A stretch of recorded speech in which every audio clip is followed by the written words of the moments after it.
ओम नमः श्री महावीराय नमः। श्री द्वादशांग श्रुतदेव्यै नमः। आचार्य श्री आदि सागर महावीर कीर्ति सन्मति सागर गुरुभ्यो नमो नमः। मोक्ष मार्गस्य नेतारं भेत्तारं कर्म भूभृतां ज्ञातारं विश्वतत्त्वानां वन्दे तद्गुणलब्धये।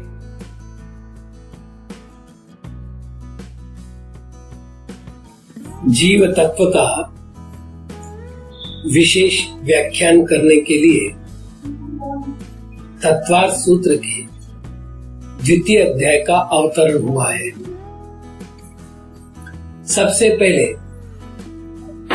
जीव के भावों का वर्णन किया जा रहा है। जीव के 5 भाव है। औक्षमिक क्षायिकौ भावौ मिश्रश्च जीवस्य स्वतत्वमौदयिक पारिणामिकौ च। औक्षमिक क्षायिक मिश्र अर्थात क्षायोक्षमिक औदयिक और पारिणामिक ये जीव के स्वतत्व रूप भाव है। जो भाव कर्मों के उपशम के कारण होता है उसे औक्षमिक भाव कहते हैं। जो भाव कर्मों के क्षय से होता है उसे क्षायिक भाव कहते हैं। जो भाव कर्मों के क्षयोक्षम से उत्पन्न होता है उसे मिश्र भाव कहते हैं अथवा क्षयोक्षमिक भाव कहते हैं। जो भाव कर्म के उदय से होता है उसे औदयिक भाव कहते हैं और जो भाव स्वभाव से उत्पन्न होता है उसे पारिणामिक भाव कहते हैं। ये पांचों की पांचों जीव के स्वतत्व रूप भाव है। द्विनवाष्टादशैकविंशति त्रिभेदा यथाक्रमम्। उन भावों के क्रम से भेद बताना है अतः यथाक्रमम् शब्द का प्रयोग किया है। दिगंबर आमनाय में क्रम 3 प्रकार के हैं। पूर्वानुपूर्वी क्रम, पश्चातानुपूर्वी क्रम और याथा तथ्यानुपूर्वी क्रम। यहाँ यथाक्रमम् शब्द से पूर्वानुपूर्वी क्रम लेना है। सूत्र क्रमांक 1 में जिस क्रम से भावों के नाम दिए हैं उसी क्रम से यहां पर उनके भेदों की गणना करनी है। इसका अर्थ हुआ औक्षमिक भाव के 2 भेद है, क्षायिक भाव के 9 भेद है, क्षायोक्षमिक अर्थात मिश्र भाव के 18 भेद है, औदयिक भाव के 21 भेद है और पारिणामिक भाव के 3 भेद हैं।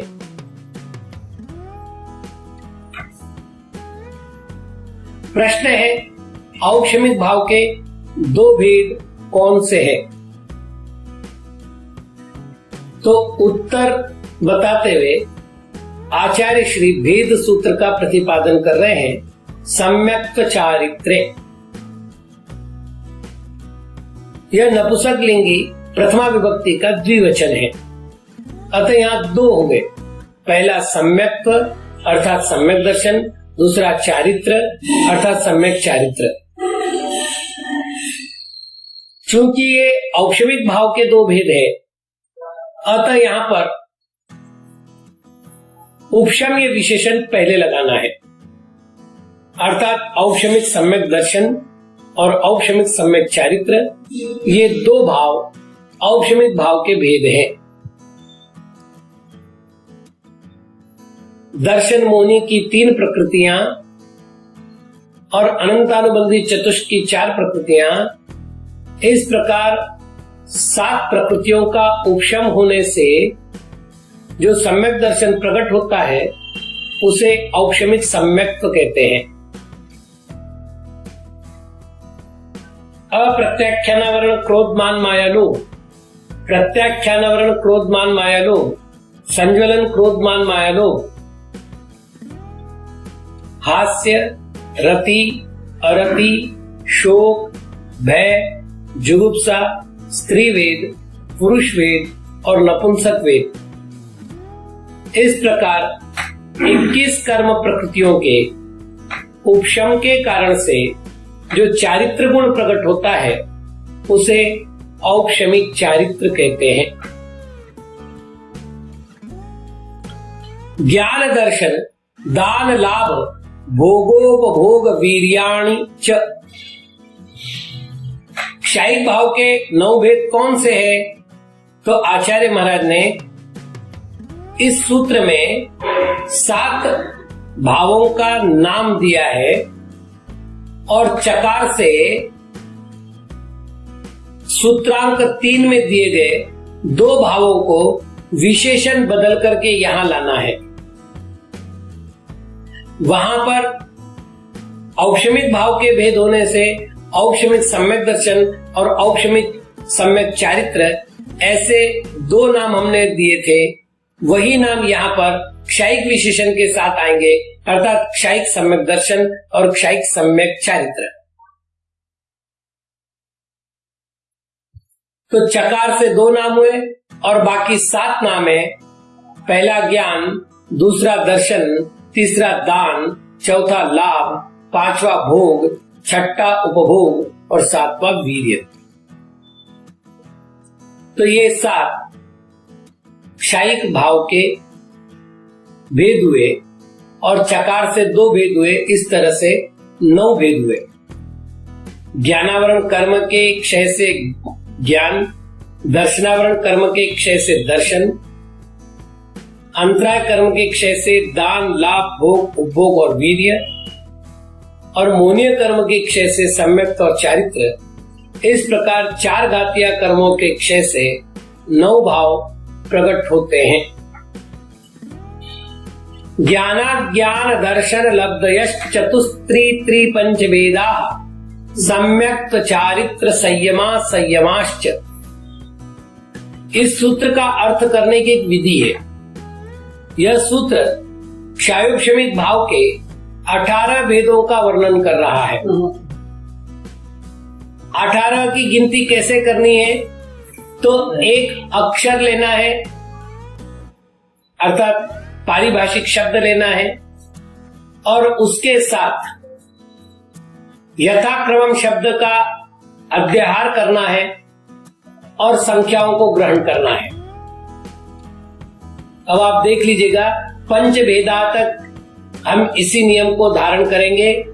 तो ज्ञान एक शब्द हुआ, चतुः एक संख्यावाची शब्द हुआ, अज्ञान दूसरा शब्द हुआ, त्रि संख्यावाची दूसरा शब्द हुआ, दर्शन संज्ञावाचक शब्द हुआ, त्रि संख्यावाचक शब्द हुआ, लब्धय संज्ञावाचक शब्द हुआ, पंचभेदा ये संख्यावाची शब्द हुआ।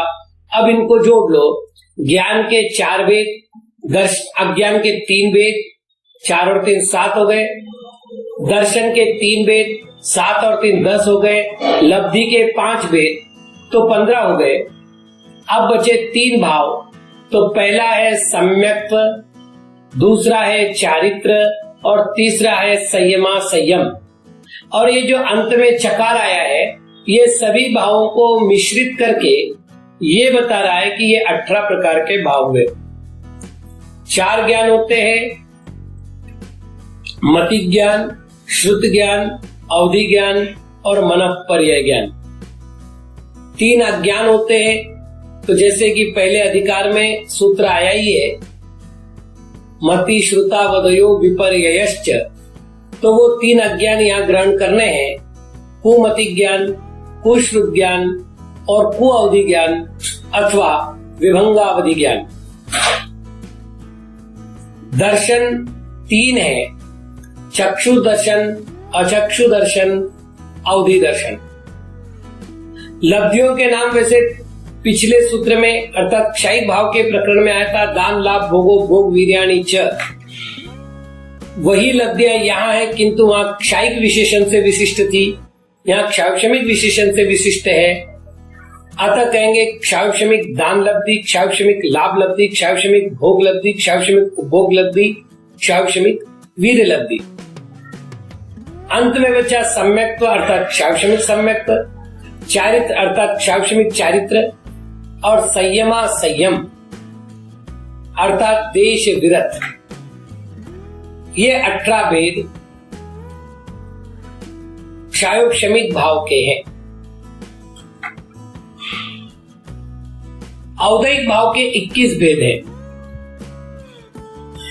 गति, कषाय, लिंग, मिथ्या, दर्शना, ज्ञाना, संयता, सिद्ध, लेशा, चतुस्त्रे, कई कई कैक, षड भेदा।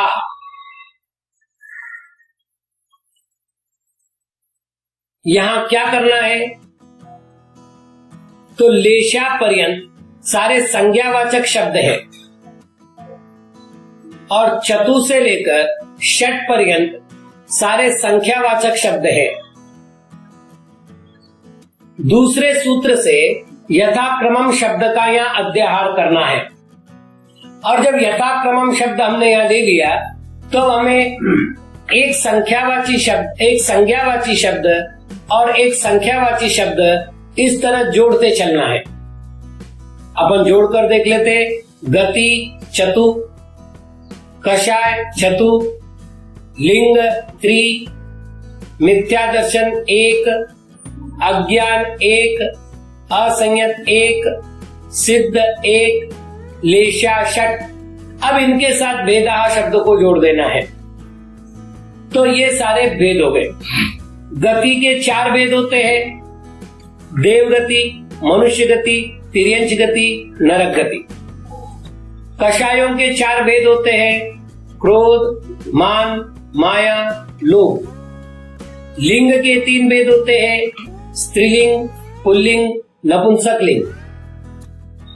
मिथ्या दर्शन एकाकी है, अज्ञान एकाकी है, असंयत एकाकी है, असिद्धत्व एकाकी है, और लेशाएं 6 है, कृष्ण, नील, कापोद, पीत, पद्म और शुक्ल। तो ये 4 और 4 8 और 3 11, फिर एक 4 है 15 और 6, ऐसे 21 भेद इसके होते हैं। यहां केवल एक शब्द विचारणीय है। गति भाव है, कषाय भाव है, किंतु लिंग द्रव्य है। वस्तुतः यहां वेद शब्द आना चाहिए था, परंतु आचार्य महाराज ने लिंग शब्द का अर्थ लिया है। अतः यहां लिंग शब्द से भावलिंग अर्थात भाव वेद को ग्रहण करना चाहिए। बाकी तो सब सुगम है।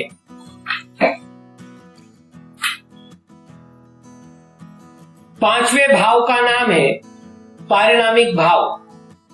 इसके 3 भेद है, जीव, भव्या, भव्यत्वानि च। जीवत्व या जो त्व है ये सबके साथ लगाना है। तो जीवत्व, भव्यत्व और अभव्यत्व।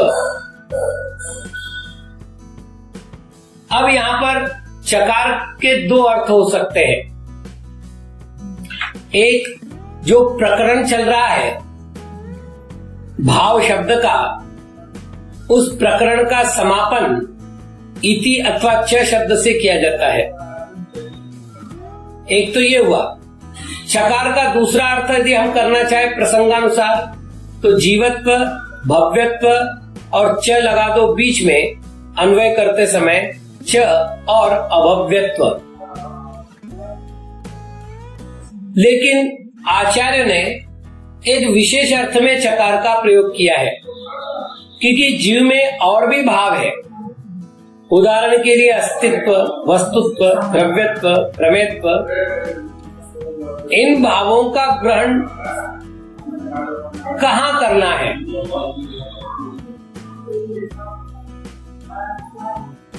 ये कर्मों के सापेक्ष नहीं होते। अतः ये पहले 4 भावों में आ नहीं सकते। तो अर्थापत्ति न्याय से ये पारिणामिक भाव है, और ऐसे पारिणामिक भाव अनंत है।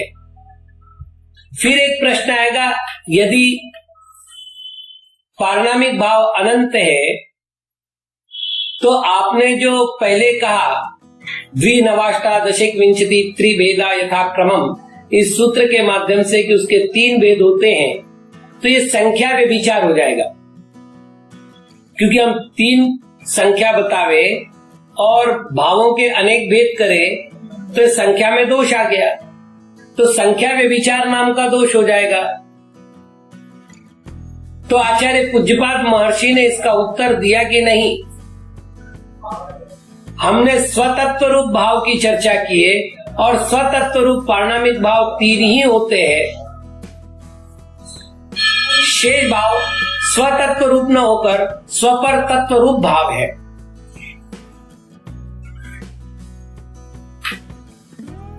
अभी तक हम जीव के रत्नत्रय की चर्चा कर रहे थे। फिर रत्नत्रय में से 2 रत्नों की हमने चर्चा की, सम्यक दर्शन और सम्यक ज्ञान की। भावों की चर्चा की,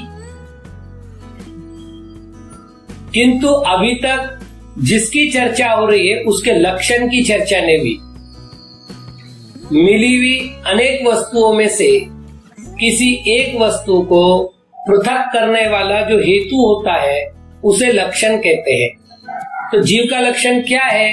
उपयोगो लक्षणम। उपयोग अर्थात वस्तु ग्रहण करने की जो शक्ति है उसे उपयोग कहते हैं।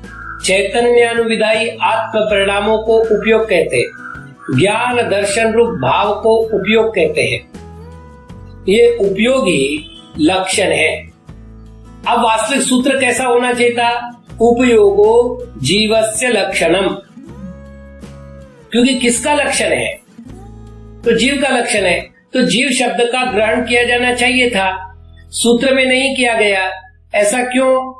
क्योंकि जीव शब्द का ग्रहण नहीं करने पर भी जीव शब्द की सिद्धि होती है, क्योंकि जीवाधिकार चल रहा है, अर्थात प्रकरण जीव का है, अतः जीव का ही लक्षण है, ऐसा सिद्ध होता है। इसलिए जीवस्य शब्द प्रयोग करने की आवश्यकता नहीं बचती।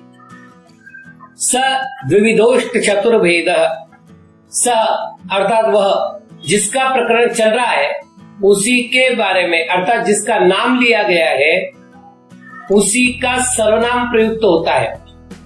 तो उपयोग जीव का लक्षण है। यहां पर नाम था उपयोग, अतः स शब्द से 90वें सूत्र में उपयोग शब्द को ग्रहण करना है। उपयोग द्विविधः, उपयोग 2 प्रकार का है। चूंकि नाम पुनः पुनः नहीं लिया जाता, नाम के स्थान पर सर्वनाम का प्रयोग किया जाता है, इसलिए उपयोग के स्थान पर स का प्रयोग किया है। अर्थात स यानी वह अर्थात उपयोग 2 प्रकार का है, ज्ञानोपयोग और दर्शनोपयोग। अब हम उन दोनों के भी भेद बता देते हैं। तो ज्ञानोपयोग के 8 भेद है, 5 ज्ञान और 3 अज्ञान। और दर्शनोपयोग के 4 भेद है, चक्षु दर्शन, अचक्षु दर्शन, अवधि दर्शन और केवल दर्शन। इस प्रकार वह 2 उपयोग भेद रूप से 12 प्रकार का होता है। संसारिणो मुक्ताश्च, यहां भी सूत्र होना चाहिए जीवा संसारिणो मुक्ताश्च, जीव संसारी और मुक्त होते हैं। ऐसा न करके आचार्य महाराज ने यहाँ पर जीव शब्द का ग्रहण नहीं किया। वही युक्ति जाननी चाहिए कि यहाँ पर जीवाधिकार चल रहा है, अतः पुनः पुनः जीव को ग्रहण करने की आवश्यकता नहीं है, तो ग्रहण नहीं किया है, किंतु हमें ग्रहण करना है अर्थ करते समय। तो वे जीव संसारिणः संसारी है, च और मुक्ता मुक्त है। अब आप देख लीजिएगा, दो भेद बताना है तो एक सामान्य बात थी, संसारी मुक्तौ कर देते, जैसा कि अभी तक किया था, औपशमिक शायिकौ। तो कहते नहीं, संसारी के अनेक भेद है और अनेक संख्या है, मुक्तों के अनेक भेद है और एक एक भेद में अनेक अनेक मुक्त जीव है। अतः उन सभी का संग्रह करने के लिए बहुवचन का प्रयोग किया है और उन सब का संग्रह करने के लिए चकार का प्रयोग किया है। तो जो संसार में परिभ्रमण करते हैं उनको संसारी जीव कहते हैं, और जो संसार का परित्याग करके सिद्धालय में विराजमान होते हैं उनको मुक्त जीव कहते हैं। समनस्का मनस्का, वे संसारी जीव दो प्रकार के हैं, पहले समनस्क और दूसरे अमनस्क। मन से जो सहित है उनको समनस्क कहते हैं, मन से रहित है उनको अमनस्क कहते हैं। अब यहाँ पर दो बातें समझने लायक है। प्रायः सभी आचार्यों ने पंचेंद्रिय जीव के दो भेद किए हैं, समनस्क और अमनस्क, किंतु आचार्य कुंदकुंद महाराज और आचार्य उमा स्वामी महाराज ने संसारी जीव के दो भेद किए हैं, समनस्क और अमनस्क। अतः यहां पर यह जानना चाहिए कि एकेंद्रिय, द्विंद्रिय, त्रिंद्रिय, चतुरेंद्रिय और असंगी पंचेंद्रिय जीव अमनस्क होते हैं और केवल संगी पंचेंद्रिय जीव समनस्क होते हैं। एक समस्या और है, वो ये कि पिछले सूत्र में, अर्थात जो हो चुका है उस सूत्र में आचार्य महाराज ने संसारिणः शब्द का प्रयोग नहीं किया है। अतः 12वें सूत्र से संसारिणः शब्द को ले जाकर के 11वें सूत्र में अर्थ करना है।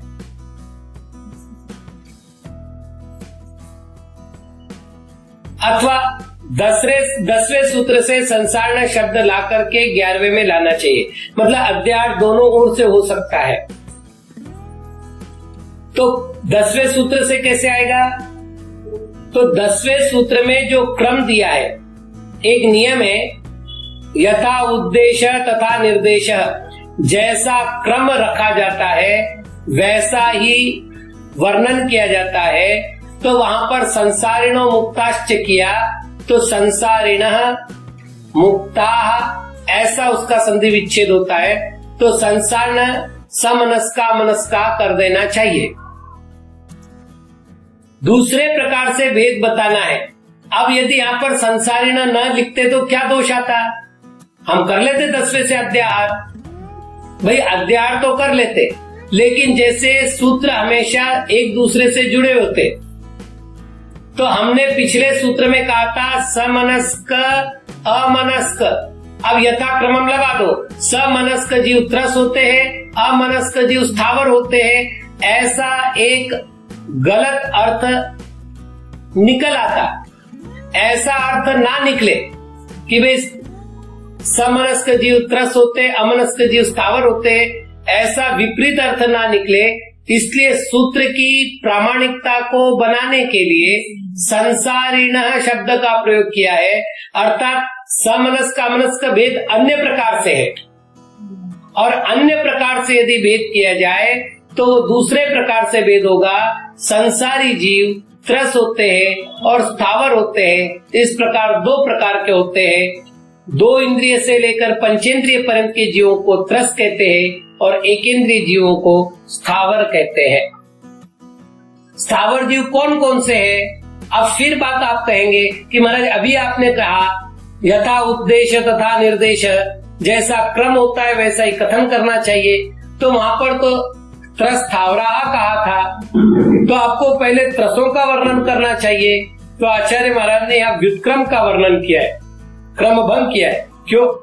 क्योंकि स्थावर का वर्णन अल्प है, त्रस का वर्णन बहुत अधिक है। दूसरा, स्थावर का वर्णन करने के बाद त्रस का वर्णन करना संक्षिप्त हो जाता है। तो सूत्र की संक्षिप्तता को कायम रखने के लिए और वर्णन व्यवस्था को व्यवस्थित करने के लिए आचार्य महाराज ने यहाँ पहले स्थावर का वर्णन किया है। तो पृथ्वी, व्यप, तेजो, वायु, वनस्पतयः स्थावराः। पृथ्वी, अप अर्थात जल, तेज अर्थात अग्नि, वायु अर्थात वायु और वनस्पतय अर्थात वनस्पति, ये 5 प्रकार के स्थावराः स्थावर जीव होते हैं। अर्थात एकेंद्रिय जीवों के ये 5 भेद है। द्विंद्रियादयस्त्रसाः, 2 इंद्रिय आदि त्रस होते हैं। अब यहाँ पर फिर एक प्रश्न आता है, 2 इंद्रिय आदय आदि तो कह दिया, तो सूत्र होना चाहिए था द्वेन्द्रियादय पंचेंद्रिय पर्यंता त्रसाः। 2 इंद्रिय से लेकर तो बोल दिया, तक कहां तक? तो तक तो बोला ही नहीं। तो ऐसा कोई यदि पूछे तो आचार्य महाराज कहते भैया देखिए, ये सूत्र है, सूत्र अल्पाक्षरी होने चाहिए, असंदिग्ध होने चाहिए और पूर्वापर से जुड़े हुए होने चाहिए। तो अब आदय शब्द से आदि ले लिया, आगे कहां तक लेना है, तो कितनी इंद्रियां हैं ये हम बता ही देते हैं। तो आचार्य महाराज वही ध्यान में रखते हुए कहते हैं पंचेंद्रियाणि। अब अर्थ हो गया 2 इंद्रिय से लेकर, इंद्रियां 5 ही होती है, तो इंद्रियों को छोड़ करके तो वर्णन होना नहीं, इसलिए 5 इंद्रिय पर्यंत अर्थात 2 इंद्रिय से 5 इंद्रिय जीव को त्रस कहते हैं। ऐसा पीछे हुआ और इंद्रियों की संख्या का निर्धारण हो गया कि इंद्रियां 5 होती है। द्विविधानि, वो 5 ही इंद्रियां 2 प्रकार की होती है। अर्थात स्पर्शन इंद्रिय भी 2 प्रकार की है, रसनेन्द्रिय भी 2 प्रकार की, ऐसे प्रत्येक इंद्रिय को 2-2 प्रकार की जान देनी चाहिए। वो 2 कौन सी है? तो एक द्रव्येंद्रिय, दूसरा भावेंद्रिय। द्रव्येंद्रिय किसे कहते हैं? निवृत्त्युपकरणे द्रव्येंद्रियम, निवृत्ति को और उपकरण को द्रव्येंद्रिय कहते हैं। अर्थात जिसके द्वारा रचना होती है उसको निवृत्ति कहते हैं, और जो निवृत्ति का उपकार करता है उसे उपकरण कहते हैं। ये दोनों भी द्रव्येंद्रिय है। लब्ध्युपयोगौ भावेंद्रियम, लब्धि और उपयोग को भावेंद्रिय कहते हैं। ज्ञानावरण कर्म के क्षयोक्षम को लब्धि कहते हैं, और उस निमित्त से विषय ग्रहण के प्रति जो व्यापार होता है उसको उपयोग कहते हैं। लब्धि और उपयोग दोनों मिलकर के भावेंद्रिय होते हैं। अब 16वें सूत्र में आचार्य महाराज ने पंचेंद्रियाण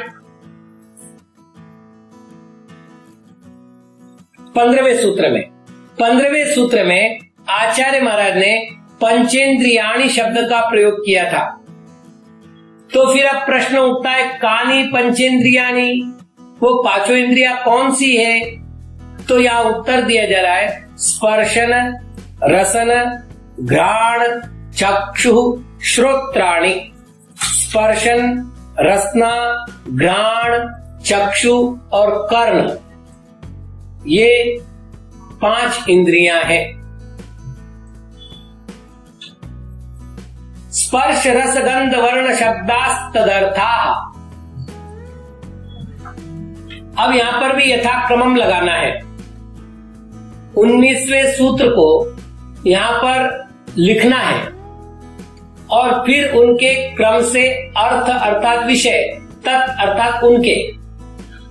तो 5 इंद्रियों के नाम बताए, उनके नीचे क्रम से विषय बताने हैं। अर्थात स्पर्शन इंद्रिय का विषय स्पर्श, रसनाइंद्रिय का विषय रस, घ्राणेन्द्रिय का विषय गंध, चक्षुरेंद्रिय का विषय वर्ण और कर्णेंद्रिय का विषय शब्द। तो यथाक्रमम करने का फल क्या होगा? दो सूत्रों को एक साथ रख करके अर्थ किया जाएगा और उस अर्थ करने से शास्त्रीय अर्थ व्यवस्थित रूप से निकल के आएगा। अर्थात जिस इंद्रिय के द्वारा स्पर्श को ग्रहण किया जाता है उसे स्पर्शनेन्द्रिय कहते हैं, रस को ग्रहण किया जाता है उसे रसनेन्द्रिय कहते हैं, गंध को ग्रहण किया जाता है उसे घ्राणेन्द्रिय कहते हैं, वर्ण को ग्रहण किया जाता है उसको चक्षुरेंद्रिय कहते हैं और शब्द को ग्रहण किया जाता है उसको कर्णेन्द्रिय कहते हैं। ऐसा अर्थ ध्वनित होता है। पहले अधिकार में मति ज्ञान का वर्णन करते समय एक सूत्र आया था, तदिंद्रियानिंद्रिय निमित्तम।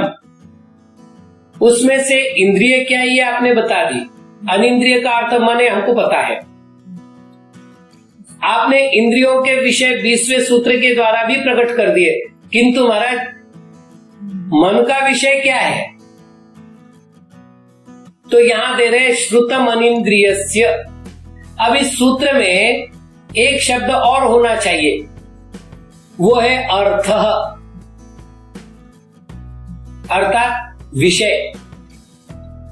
तो फिर क्यों नहीं आया? तो फिर वापस पीछे चलिए, 20वें सूत्र में अर्थाह शब्द दिया था, उस अर्थाह शब्द को 21वें सूत्र में लेकर के आना है।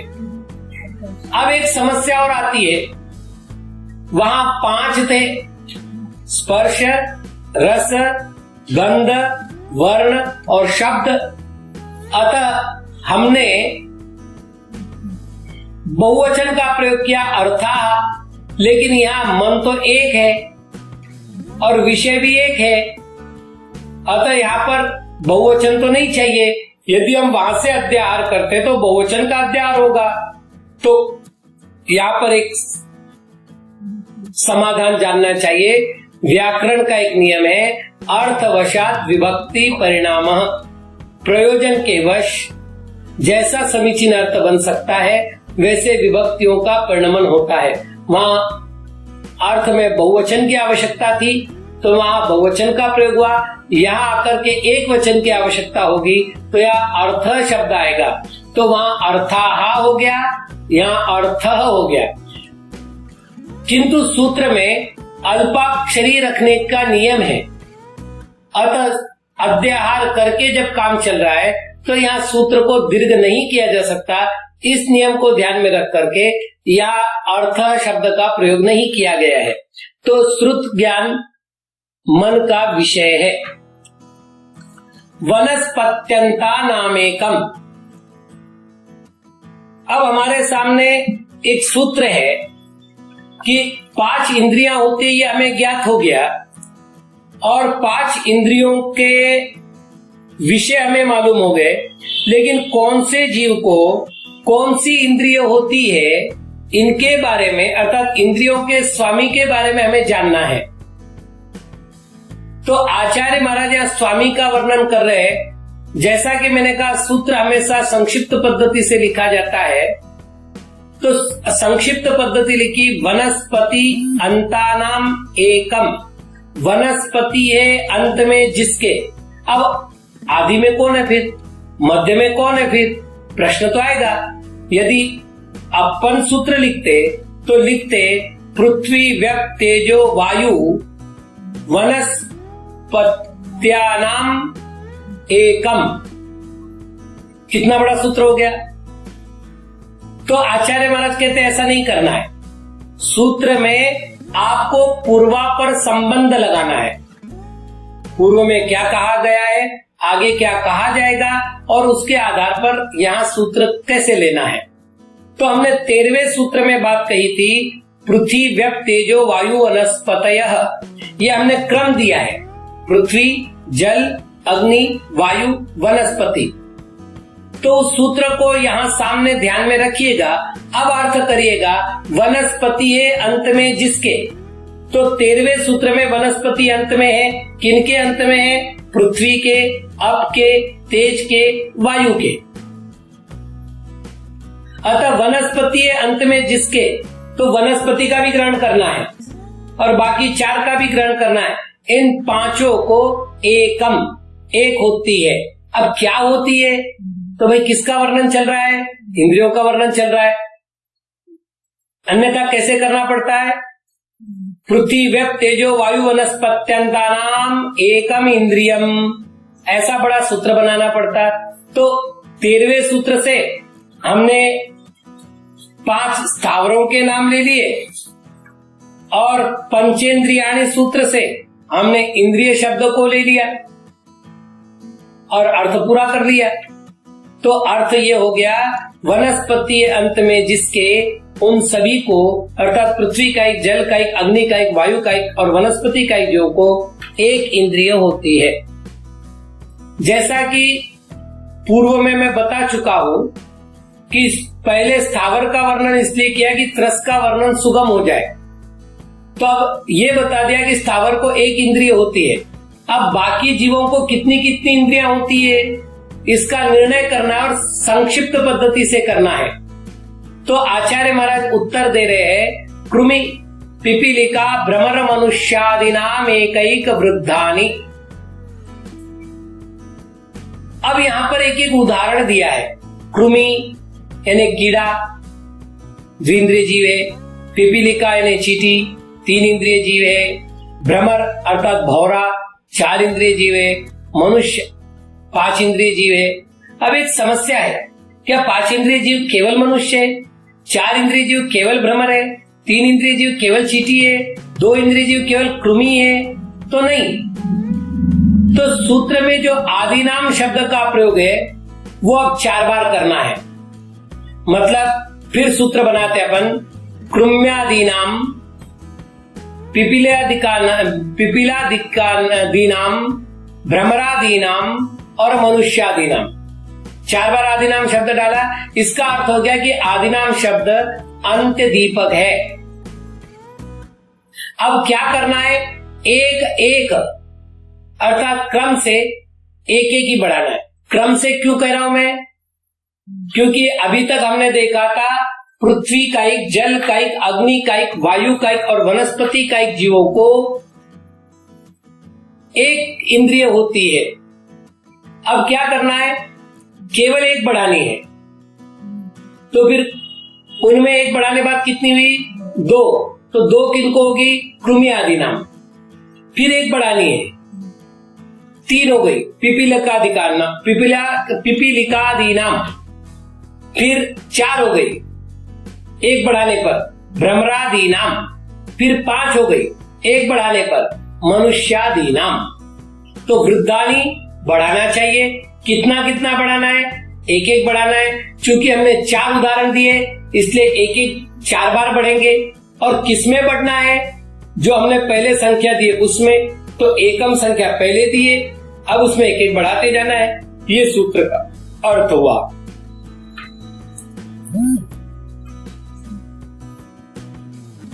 संगिनः समनस्का, एक सूत्र पहले आ चुका है, समनस्का मनस्का। तो समनस्क कौन है ये मालूम पड़ने बाद पारिशेष्य न्याय से जो बचे वो अमनस्क है।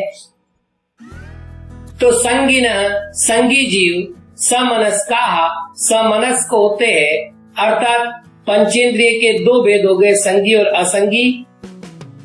तो संगी जीव अर्थात पंचेंद्रियों के जो संगी पर्याय की अवस्था है उन जीवों में समनस्क अवस्था है। बाकी असंगी पंचेंद्रिय, एक इंद्रिय, 2 इंद्रिय, 3 इंद्रिय, चतुरेंद्रिय, ये अमनस्क होते हैं। ये यहाँ पर सिद्ध हो गया। विग्रहगतौ कर्म योग, अब विषय परिवर्तन हो गया। अब तक हमने जीवों के भेद, जीवों की इंद्रियां, इनके विषय में वर्णन पढ़ा। अब हम विग्रह गति का वर्णन पढ़ रहे हैं। विग्रह गति का अर्थ है एक शरीर को अर्थात पूर्ववर्ती शरीर को जीव ने छोड़ दिया है, नवीन शरीर में जीव आया नहीं है, इसके बीच की जो अवस्था है अर्थात पूर्व शरीर का वियोग नवीन शरीर का ग्रहण, इसके बीच की जो अवस्था है उस अवस्था को विग्रह गति कहते हैं। तो विग्रह गतौ कर्म योग, विग्रह गति में कर्म योग होता है अर्थात कर्मण का योग होता है, बाकी योग नहीं होते। ये विग्रह गति कैसी होती है? अनुश्रेणी गति ही, अनुश्रेणी के अनुसार होती है। श्रेणी के अनुसार का अर्थ होता है आकाश प्रदेशों की पंक्ति को श्रेणी कहते हैं, श्रेणी के अनुसार ही गति होती है। अविग्रह जीवस्य, यहां सूत्र में एक कमी है। क्या कमी है? तो यहां पर कहना चाहिए अविग्रह सिद्ध जीवस्य या अविग्रह शुद्ध जीवस्य या अविग्रह मुक्त जीवस्य, ऐसा न करके आचार्य महाराज ने अविग्रह जीवस्य किया। अब सूत्र में ग्रहण नहीं किया, उसका कोई तो प्रयोजन होगा। प्रयोजन देख लीजिएगा, अगले सूत्र में संसारिणः शब्द का प्रयोग है। इसका अर्थ या जीव शब्द का अर्थ संसारी के अतिरिक्त जो जीव है। तो संसारिणो मुक्ताश्च सूत्र में हम देख चुके हैं कि जीव के दो भेद है, उनमें से संसारी जीव का वर्णन आगे किया जाना है। इसका अर्थ या मुक्त जीव है, सिद्ध हो गया, सिद्ध हो गया, इसलिए यहाँ पर उसको लिखने की आवश्यकता नहीं है। अच्छा, यहाँ विग्रह का अर्थ मोड़ा होता है, वक्रता होती है, तो जिसे टर्न कहते हैं। तो मुक्त जीव की गति रुजु गति होती, अर्थात वो सरल जाते हैं, कहीं भी मोड़ा नहीं लेते। विग्रहवती च संसारिण प्राक चतुर्भ्यः, संसारी जीवों की, संसारिण संसारी जीवों की जो गति होती है वह विग्रहवती होती है, अर्थात मोड़ी वाली होती है। तो क्या मोड़े वाली ही होती है? तो नहीं, ये मोड़े रहित होती है। इस बात को बताने के लिए च लाया है। अब यहाँ मोड़ा रहित कहां से लाना है? अविग्रह शब्द यहाँ च के स्थान पर रखना है। अर्थात अब मैं सूत्र बना रहा हूं, विग्रहवती अविग्रहवती संसारिणः, संसारी जीव की जो विग्रह गति है वो दो प्रकार की है, मोड़ा सहित है, मोड़ा रहित है। और इसको कितना समय लगता है? तो प्राक चतुर्भ्यः, 4 समय से पूर्व तक लगता है। अब हम थोड़ा सा इस पर विचार कर ले। पहली गति का नाम है, मतलब विग्रह गति 4 प्रकार की है। पहली गति का नाम है ईशु गति, रुजु गति, अर्थात सरल गति। ईशु कहते हैं बाण को, बाण हमेशा सरल जाता है, तो बाण के समान जो गति उसको ईशु गति कहते हैं, या रुजु अर्थात सरल, जो सरल गमन है उसको रुजु गति कहते हैं। दूसरा है पाणी मुक्ता गति, हाथ से कोई वस्तु दूर तक फेंकी जाए तो एक मोड़ा लेकर नीचे गिरती है, वैसे एक मोड़ा जिसमें होता है उसको कहते हैं पाणी मुक्ता गति। दूसरा लांगलिका गति, लांगल कहते हैं हल को, हल्के में 2 मोड़े होते हैं, वैसे ही 2 मोड़े वाली गति को लांगलिका गति कहते हैं। और गोमूत्रिका गति वक्र वक्र होती है, वैसे 3 मोड़े वाली गति को गोमूत्रिका गति कहते हैं। इस प्रकार से रुजु गति, पाणी मुक्ता गति, लांगलिका गति और गोमूत्रिका गति, ये 4 प्रकार की गतियां संसार जीवों की होती है, जो कि विग्रह अवस्था में पाई जाती है। इसमें भी एक नियम है, एक समया विग्रह, जो रुजु गति होती है अर्थात मोड़े से रहित गति होती है, जिसे अविग्रह गति कहते हैं, उस गति का काल केवल एक समय होता है। एकम द्वौ त्रिन्वा नाहारकः, नो कर्म वर्गणा ग्रहण नहीं करने रूप जो आहार है वो, मतलब नो कर्म वर्गणा ग्रहण करने रूप जो आहार है उसको ग्रहण नहीं करने का नाम अनाहारक पना है।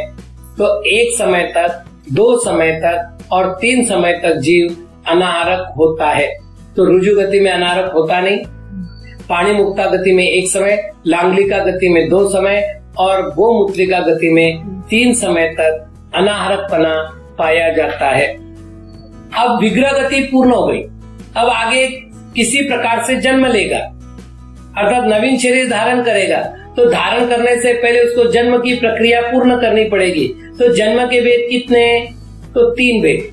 कौन से? सम्मूर्छन, गर्भोपपादा, जन्म। सम्मूर्छन, गर्भ और उपपाद, ये जन्म के 3 वेद है। जो वातावरण से उत्पन्न होते वो सम्मूर्छन, जो माता पिता से उत्पन्न होते हैं वो गर्भ, और जो किसी शैया विशेष पर उत्पन्न होते हैं उसको उपपाद कहते हैं। अब जो उत्पत्ति होती है उस उत्पत्ति में कारणभूत योनियां होती है। योनि का अर्थ होता है उत्पत्ति स्थान। योनियां 2 प्रकार की है, आकार योनि और गुण योनि। गुण योनि के 9 भेद है। सचित शीत समृता, सेतरा, मिश्राश्चैकसस्तद्योनयः। अब यहाँ पर हमको 9 भेद करने हैं और आप देख लीजिएगा केवल 3 भेदों के नाम दिए हैं और 9 भेद निकालने हैं। अब कैसे निकालने वो आप देख लीजिएगा। पहले तो 3 भेद की बात करें। पहला सचित्त, दूसरा शीत, तीसरा समृद्ध। अब स इतरा, इतर अर्थात विरोधी, ये बहुविध क्षिप्राणी में भी अपन ने देखा था। तो इतर का अर्थ विरोधी, तो अब इनके विरोधी बना दो। तो पहला सचित्त था, उसका विरोधी अचित्त। दूसरा शीत है तो उसका विरोधी उष्ण। तीसरा समृद्ध है तो उसका विरोधी विवृत्त। अब ये 6 भेद हो गए। अब क्या करना है? हमारे पास अब 2 भेद हो गए। सचित्त हुआ था तो उसका विरोधी अचित्त हुआ, शीत हुआ तो उसका विरोधी उष्ण हुआ, समृद्ध था तो उसका विरुद्ध विवृत्त हुआ। तो ये 2 भेद हमारे पास हो गए एक प्रकार के। अब इनको क्या करना है? मिश्रा, मिला देना है। तो फिर कैसे मिलाएंगे? तो पहला सचित्त हुआ, दूसरा अचित्त हुआ और तीसरा सचित्ताचित्त हुआ, चौथा शीत हुआ, 5वां उष्ण हुआ, 6ठा शीतोष्ण हुआ, 7वां समृद्ध हुआ, 8वां विवृत्त हुआ और 9वां समृद्ध विवृत्त हुआ। इस तरह एकशः एक के तत्योनयः वह योनियां होती हैं।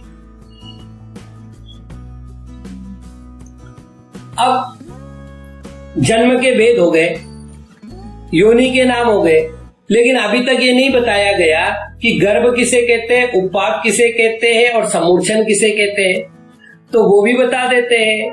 जरायुजांडज पोतानाम गर्भ, जरायुज, अंडज, पोत, इन तीनों का गर्भ जन्म होता है। जरायु कहते हैं मांस के उस थैली को जो जन्म के साथ मनुष्य के साथ आती है।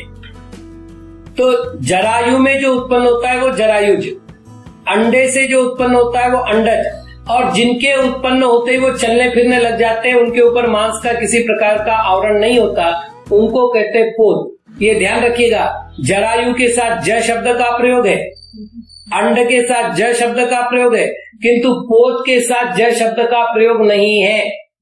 तो ये तीनों प्रकार के जो जीव है, चाहे वो जरायु से उत्पन्न हुए हो, अंडे से उत्पन्न हुए हो या पोत रूप उत्पन्न हुए हो, ये तीनों प्रकार के जीवों का गर्भ नाम का जन्म होता है।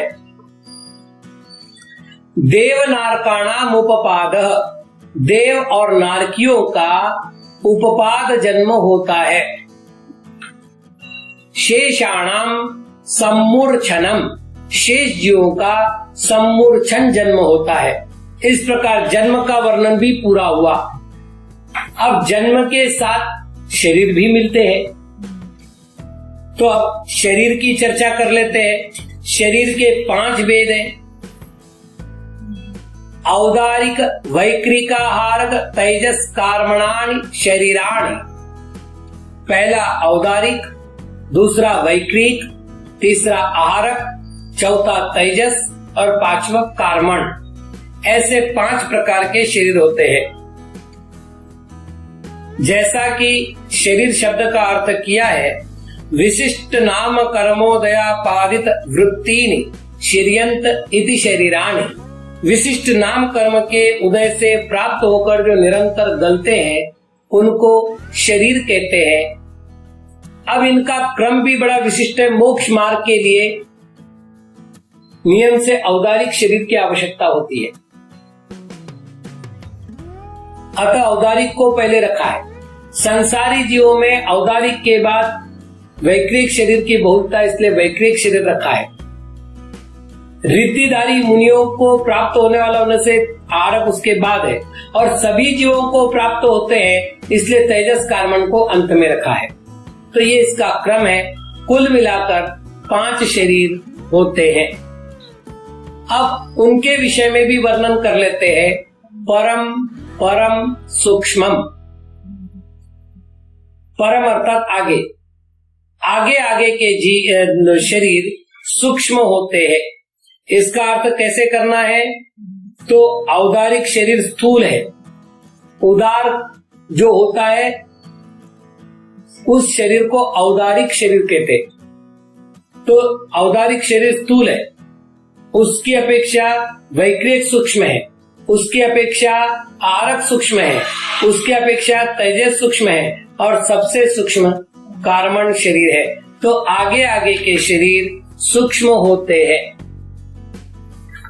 तो एक सामान्य व्यवस्था है कि यदि सूक्ष्म होंगे तो उनमें प्रदेश संख्या भी कम होगी, तो कहीं ऐसा अनर्थ न हो जाए। अतः आचार्य महाराज स्पष्ट करते हैं, प्रदेश तो संख्ये गुणम प्राक तेजसा, तेजस से पहले तक, अर्थात औदारिक, वैक्रिक और आरक, इन 3 शरीरों में असंख्यात गुणा प्रदेश की अपेक्षा से वे शरीर पाए जाते हैं। मतलब औदारिक शरीर की अपेक्षा असंख्यात गुना प्रदेश वैक्रिक शरीर में है, और वैक्रिक शरीर की अपेक्षा असंख्यात गुना प्रदेश आहारक शरीर में पाए जाते हैं। आगे के शरीरों की क्या व्यवस्था है? तो अनंत गुणे परे, परे द्विवचन है, अनंत गुणे द्विवचन है। अतः यहाँ पर 2 शरीरों का ग्रहण करना है। अभी तक हमने देखा था औदारिक की अपेक्षा वैक्रिक, वैक्रिक की अपेक्षा आहारक में असंख्यात गुणित प्रदेश है। अब आहारक गुणित अनंत प्रदेश करने पर तेजस के प्रदेश आएंगे, और तेजस गुणित अनंत प्रदेश करने पर कार्मण के प्रदेश आएंगे। अर्थात प्रदेशों की अपेक्षा आगे आगे के शरीर अधिक है, किंतु सूक्ष्म होते जाते हैं। अप्रतिघाते, अब अनंत गुणे परे में हमने द्विवचन का प्रयोग किया था, यहां भी द्विवचन का प्रयोग है। अतः यहां यह समझना है कि उन 5 शरीरों में से अंतिम 2 शरीर जिनका कि पिछले सूत्र में हमने ग्रहण किया है, वो प्रतिघात से रहित होते हैं, अर्थात उनका कोई घात नहीं कर सकता। अनादि संबंधेच, और उनका अनादि संबंध भी होता है, यहाँ भी द्विवचन है, अर्थात उन दोनों का संबंध अनादिकालीन है। अब यहाँ पर एक फिर प्रश्न उठता है कि यह चकार क्यों लगाया? अब इसको ठीक से समझ लीजिएगा कि कर्म की स्थिति अधिकतम 70 कोड़ा-कोड़ी सागर की है। उसके बाद वो कर्म निर्जरित हो जाता है। इसका अर्थ है हमारे पास कोई भी कर्म 70 कोड़ा-कोड़ी सागर से अधिक स्थिति वाला नहीं है। अब प्रश्न है, संसार तो अनादिकालीन है, तो जैसे एक वृक्ष चला गया, जाने से पहले वो अपना बीज छोड़ गया, उस बीज से पुनः वृक्ष की उत्पत्ति हुई, तो संतति परंपरा चली वृक्ष की। तो एक वृक्ष की अपेक्षा वृक्ष सादी है, और संतति परंपरा की अपेक्षा वृक्ष अनादि है। ठीक उसी प्रकार कार्माण शरीर संतति की अपेक्षा कार्माण शरीर अनादि है, किंतु यदि हम संतति को भूल करके केवल एक कर्म विशेष को देखते हैं तो सादी है। तो अनादि संबंधे तो कह दिया, और चकार से तद विपरीत अर्थ को लेना है, अर्थात सादी संबंधमपि, ऐसा लेना है। अर्थात सादी संबंध भी है, अर्थात अनादि संबंध भी है, और शादी संबंध भी किनका? तेजस और कार्बन का। सर्वस्य, ये जो दो शरीर है ये सभी को होते हैं। अब एक समस्या है, सभी में किसको लेंगे? क्योंकि जीव के हमने दो भेद किए थे, संसारणो मुक्ताश्च। ठीक, तो क्या मुक्त को भी ये दो शरीर होते हैं? तो नहीं होते। तो फिर यह सर्वस्व शब्द का अर्थ क्या लेवे? तो संसारी लेवे। अच्छा, कैसे लेंगे? मनमाना अर्थ है क्या कि हमने चाह संसार ले लो? तो हमने संसारणस्त्रस्थावरा शब्द का प्रयोग किया था। अब वहां से आपको संसार लाना है। क्यों? क्योंकि संसार त्रस्थावरा के बाद हमने त्रस और स्थावर जीवों का वर्णन प्रारंभ किया है। फिर उन जीवों की विग्रह गति कही, उन जीवों का जन्म कहा, उन जीवों की योनि कही, उन जीवों का शरीर कहा। किन जीवों का? संसार त्रस्थावरा के बाद का ये वर्णन है। अर्थात जो कुछ वर्णन चल रहा है वो संसारी जीव का वर्णन चल रहा है। तो यह प्रसंग किसका है? संसारी जीव का। इसलिए सर्वस्व शब्द से किसका ग्रहण करना है?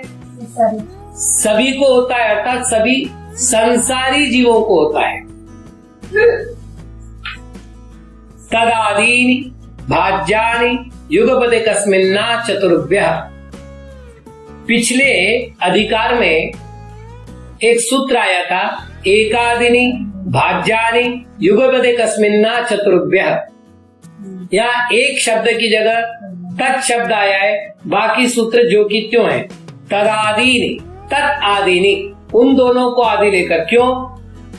क्योंकि वो सभी को होता है, तो वो दो तो होंगे ही होंगे, उससे कम तो होगा नहीं। तो तदादीनि भाज्यानि, उनका विभाजन करना है। कहां तक विभाजन करना है? आ चतुर्भ्यः। किसमें करना है? एकस्मिन, एक जीव में। कब करना है? युगपद की अपेक्षा।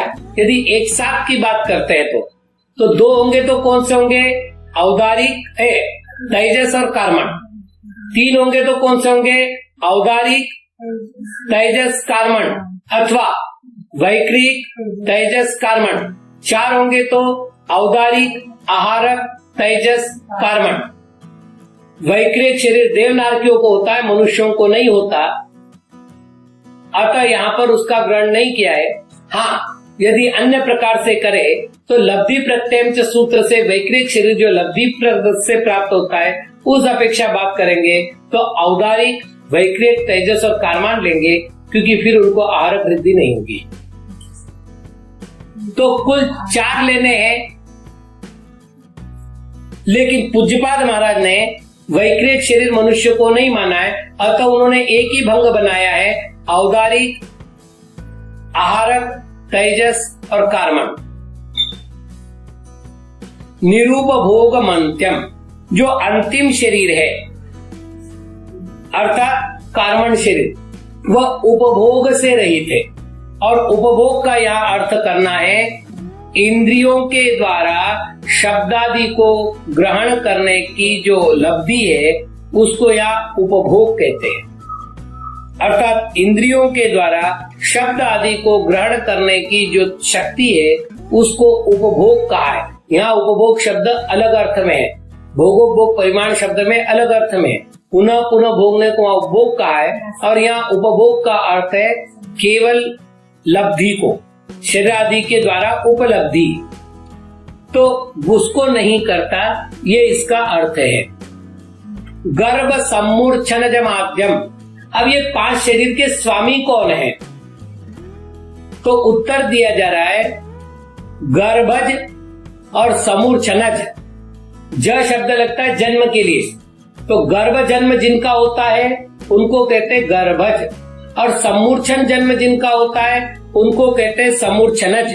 उनको आद्य पहला शरीर होता है। अब पहला शरीर कौन सा है? तो फिर हमें सूत्र क्रमांक 36 देखना होगा। 36वें सूत्र में आचार्य महाराज ने पहला नाम दिया है औदारिक, दूसरा नाम दिया है वैक्रिय, तीसरा नाम दिया है आहारक, चौथा नाम दिया है तेजस और 5वां नाम दिया है कार्बन। अतः यहाँ पर आद्यम शब्द से औदारिक शब्द का ग्रहण करना है, क्योंकि सूत्र हमेशा यथा उद्देश्य तथा निर्देश, ये हम नियम पहले पढ़ चुके हैं। औपपादिकम वैक्रियकम। अब पुनः हमारे सामने एक प्रश्न है। 34वें सूत्र में आचार्य महाराज ने कहा था देवनारकाणाम उपपादः। अब यहां कह रहे औपपादिकम, जिनका औपपादिक जन्म होता है यानी उपपाद से जन्म होता है, उन जीवों को वैक्रिक शरीर पाया जाता है। मतलब हम दूसरे तरह से अब सूत्र बना लेते अपनी सुविधा के लिए। देव नारकाणाम वैक्रिकम, और चूंकि शरीर का प्रकरण चल रहा है, अतः शरीरम देवनारकियों को वैक्रिक शरीर होता है, यह अर्थ करना है। तो यह पारिभाषिक शब्द रखा है पर्याय रखने की अपेक्षा। लब्धि प्रत्ययम च। अब ये जो वैक्रिक शरीर होता है, ये शरीर लब्धि प्रत्यय भी होता है। लब्धि का अर्थ होता है तप विशेष से प्राप्त होने वाली रिद्धि। तो तप के कारण से जो रिद्धि प्राप्त होती है उसको लब्धि कहते, और प्रत्यय कहते कारण को। तो लब्धि ही एक कारण जिसकी, उसको कहते लब्धि प्रत्यय। और वह लब्धि प्रत्यय से वैक्रिक शरीर प्राप्त होता है। चकार क्यों लिया? तो उत्तर है, कोई ये ना निर्णय कर बैठे कि औपपादिकम वैक्रिकम, वैक्रिक शरीर केवल उपादजन्य ही होता है और जन्म वालों को नहीं होता। तो भाई औदारिक शरीर वालों को भी लब्धि के निमित्त से वैक्रिक शरीर की प्राप्ति होती है, ये बताना है। तो वो हो गया त्रिकालवर्ती नियम, और ये हो गया अपवाद नियम, अर्थात वो राज नियम हो, राजमार्ग हो गया, और ये मतलब उनको होता ही होता है और इनमें होता भी है। अर्थात लब्धि प्रत्यय से कुछ मुनिराजों को वैक्रिक शरीर होता है, शेष को नहीं होता। ये अर्थ इसका कर लेना चाहिए। तेजसम अपि, जो औदारिक वैक्रिक आहारक शरीर को कांति देता है, उस शरीर को तेजस कहते हैं। लेकिन यहाँ कह रहे तेजसम अपि, तेजस भी। अब भी से क्या लेना है? तो लब्धि प्रत्ययम यहाँ लाना है। तेजस शरीर भी लब्धि के कारण से उत्पन्न होता है।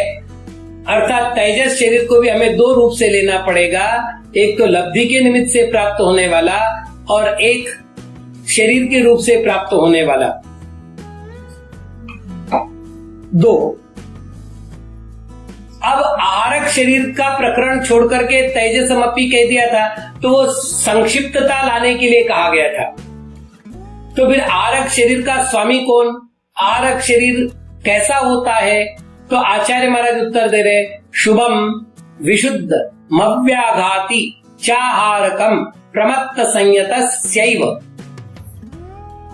आहारक शरीर शुभ होता है क्योंकि शुभ कारणों से उत्पन्न होता है। आहारक शरीर विशुद्ध होता है क्योंकि विशुद्ध कार्य करने वाला होता है। और आहारक शरीर अव्याघाती होता है, अर्थात उसको कोई रोक नहीं सकता। ऐसे तीन गुणों से युक्त आहारक शरीर होता है। और वो आहारक शरीर प्रमत्त संयत नाम के छठे गुणस्थानवर्ती जीव को एव लिखा है। न सातवें से आगे गुणस्थान वाले जीवों को होता है, न पांचवें से नीचे वाले जीवों को होता है, छठे में ही होता है। इस ही को जोड़ देने के लिए, अर्थात नियामक कारण बनाने के लिए यहाँ पर एव शब्द का प्रयोग किया गया है।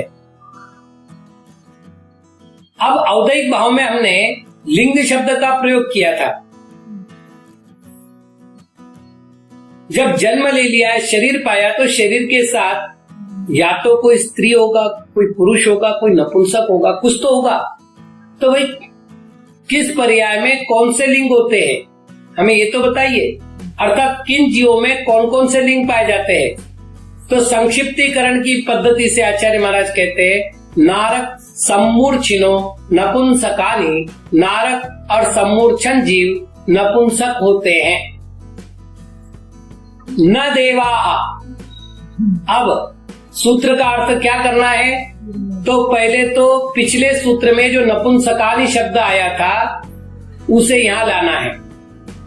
देवाः नपुंसकानि न, देव नपुंसक नहीं होते, अन्यथा अर्थ का अनर्थ हो जाएगा। देव नहीं होते और फिर चौथे अध्याय में कहेंगे देव होते हैं, तो फिर एक दूसरे का विरोध करने वाले वचन बोलने से ग्रंथ अप्रामाणिकता की कोटि में जाएगा। तो यह नपुंसकानि शब्द ला करके इस सूत्र का अर्थ करना है। अब जो बाकी जीव बचे अर्थात नारक हो गए, समूर्छन हो गए, देव हो गए, बाकी जीवों में वेद कितने हैं? तो शेषास्त्रिवेदा, शेष जीवों में 3 वेद पाए जाते हैं अर्थात स्त्री पुरुष नपुंसक। अब यहां पर एक महत्व का प्रश्न है, क्या अकाल मरण होता है? दूसरा, क्या अकाल मरण सभी जीवों का होता है या किन्हीं जीवों का होता है? यदि सभी जीवों का होता है तो कोई बात नहीं, और किन्हीं जीवों का होता है तो किन का होता है? अब हम पहले तो अकाल मरण का स्वरूप समझ लेंगे। भूल ये हुई है कि लोग ये समझते हैं अकाल मरण का अर्थ है काल से पहले मरण करना। ऐसा नहीं होता। हम इसको पहले उदाहरण देखते हैं और फिर सिद्धांत समझते हैं। एक मटका है, मटके में 5 लीटर पानी भरा हुआ है, मटके के तल में एक छेद है, बूंद बूंद बूंद बूंद पानी निकल रहा है, और यदि ऐसा होता है तो मटका 24 घंटे में खाली होना है। किसी मनचले ने एक पत्थर मारा, मटका थोड़ा सा फूट गया, जो पानी 24 घंटे बाद निकलना था वो पानी घंटे भर में ही खत्म हो गया। तो पानी कितना खत्म हुआ? 5 लीटर। अंतर क्या आया? एक एक बूंद से यदि खिरता तो 24 घंटे लेता, एक साथ निकला है तो 5 घंटे में निकल आया। अब हम समझ लेवे कि एक एक बूंद निकलने में और एक साथ निकलने में अंतर आने से समय में अंतर हुआ है, लेकिन 5 लीटर पानी ही गिरा है। ठीक है ना? अब हम इसको चले सैद्धांतिक विषय पर लेवे। आयु कर्म का एक एक निषेक प्रति समय उदय में आता है, उसे यह जीव भोगता है, वो निषेक निकलता है, दूसरा निषेक आता है। इस तरह से किसी जीव को 100 वर्ष की आयु प्रमाण निषेक प्राप्त हुए हैं। यदि एक एक करके खिलाएगा तो 100 वर्ष पूरे लग जाएंगे, लेकिन यदि रक्तक्षय हुआ अर्थात कोई विशेष रोग हुआ, अथवा पर्वत से पतन हो गया, अग्नि में गिरना हो गया, विष शस्त्र आदि से किसी प्रकार की हत्या हुई, अथवा और कोई कारण मिले, तो उससे आयु कर्म के निषेक एक साथ खिरे, उसको क्या कहेंगे? अकाल मरण। उसे कहते अपवर्त्य आयुष्य। क्या कहते हैं? अपवर्त्य आयुष्य। तो 100 साल के आयु लेकर के आया था, 100 साल ही भोगे, लेकिन भोगने में फर्क क्या आया? एक एक निषेक न भोग करके उसने एक साथ अनेक निषेकों को उदय में ला करके खिलाया। बस इतना अर्थ हुआ। अब जिनका अपवर्त्य होता है वो तो अपवर्त्य आयुषी जीव कहलाएंगे। जिनका अपवर्त्य नहीं होता, अपवर्तन नहीं होता, उनको अनपवर्त्य कहते हैं। तो अपवर्तन किनका होता है उस संबंधित निर्णय नहीं कर पाएंगे, लेकिन अनपवर्ती आयुष्य वाले कौन है उनका निर्णय है। तो किनका अकाल मरण नहीं होता? औपाधिक चरमोत्तम देहा संख्य वर्षायुषो नपवर्त्यायुष। औपाधिक का वर्णन 2 बार कर चुके हैं, देवनारकाणाम उपपाद और औपाधिकम वैक्रियकम यहाँ 2 बार कर चुके हैं। तो औपाधिक शब्द से देव और नारकियों का ग्रहण करना है, चरमोत्तम देह शब्द से तीर्थंकर का ग्रहण करना है, और असंख्यात वर्ष की आयुष वालों से भोग भूमिज जीवों का ग्रहण करना है। तो देव, नारकी, तीर्थंकर और भोग भूमिज मनुष्य तिर्यंश, इनका अकाल मरण नहीं होने का नियम है और बाकी का हो भी सकता है, नहीं भी हो सकता है। तो नियम होने कारण यहां दे दिया, उनका वर्णन क्यों नहीं किया? नियम नहीं है, इसका अर्थ है इनका ये अनपवर्त्यायुषी एव। यहां क्या करना अर्थ हमको? इनका अकाल मरण होता ही नहीं है, यहां ही लगा रहा हूं मैं।